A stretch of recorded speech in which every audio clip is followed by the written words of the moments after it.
Hi everyone, it's Brittany and Katie with the Q team in Rochester, New York. We are starting our 4-week series for our home buyers, and basically we're taking you through the home buying process from start to finish. Step 1 being selecting your real estate agent, and final step being you are now a homeowner. So step 1 is basically you're sitting home, you're discussing with your family, your significant other, your friends, Whoever will listen. and deciding, I want to buy a house. So we wanted to take you through every step of the process. Yep. And the day you decide I want to buy a house, what do I do from there?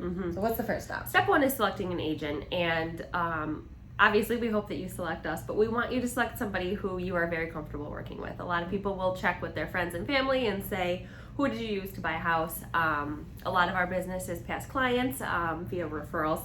So it's finding somebody that you're comfortable with and calling them and saying, hey, I want to start the home buying process, help me through it. And then what we'll say is, well, congratulations on finishing step 1. Your next step is to contact a loan officer. Absolutely. So we usually will make recommendations to people that we work with and trust and know that are going to have your best interest in mind and have the best programs and loan options for you.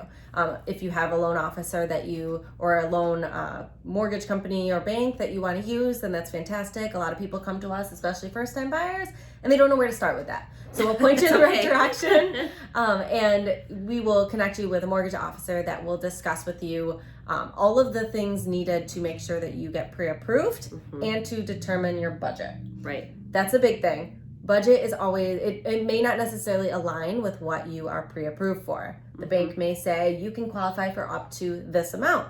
And then when you determine, what your monthly expenses are, what you want your budget to be, where you feel comfortable, that's when they kind of help you work backwards to determine what does that price range look like for where I feel comfortable. And if you've done your homework ahead of time and you already know what your monthly budget allowance is for housing, you can give that to your loan officer and they can figure out what that equates to in terms of a purchase price and taxes and all that good stuff.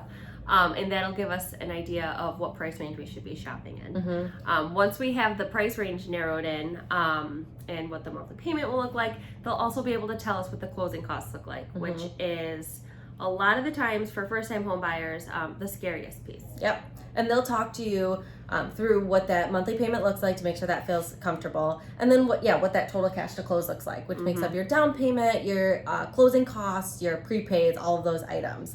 And then from there also, they will help you determine what the best loan programs are for you.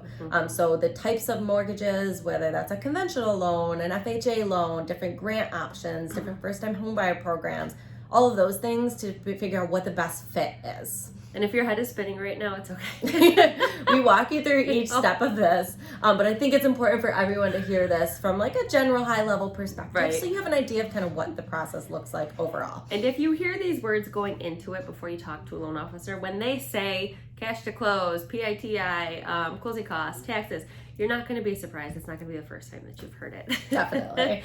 So once we know what your budget is, that's when we can talk a little bit more in depth about what your wants and your needs are in your next home and what your deal breakers are, because that's going to help us determine what's realistic and what is a hope that would just be a special bonus for us. Yep. And I usually kind of have that discussion with my clients of, let's make a couple different lists. Let's make a wish list of if I had the perfect home, this is everything that I would want in it.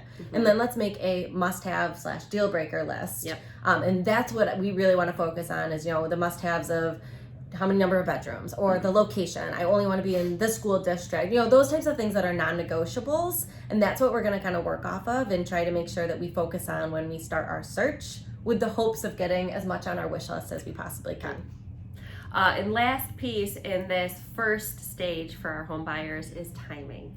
So we always have the discussion with people, please understand that the closing process, once we find something, can take 6 to 8 weeks. Can banks do it a little bit quicker? Sometimes yes.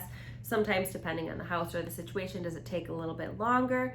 Yes. So having some flexibility with your current housing is always a huge advantage. But if you don't have any flexibility, it's important to know how much time it's going to take from when we find something to when we can actually move in, so that there isn't a gap in when you have to be out and when you can get in.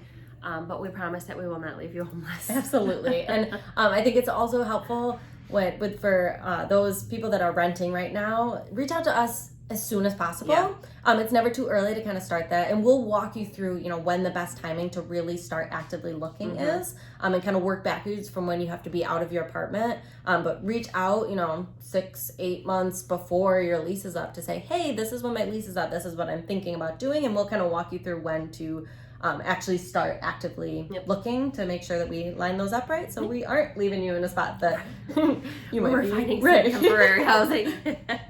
Awesome. So we will come back to next week with you guys to discuss a little bit further about the next step of when we actually start looking in person, how to write an offer, all of those. It's usually the most exciting part for our home buyers. So we will see you guys next week.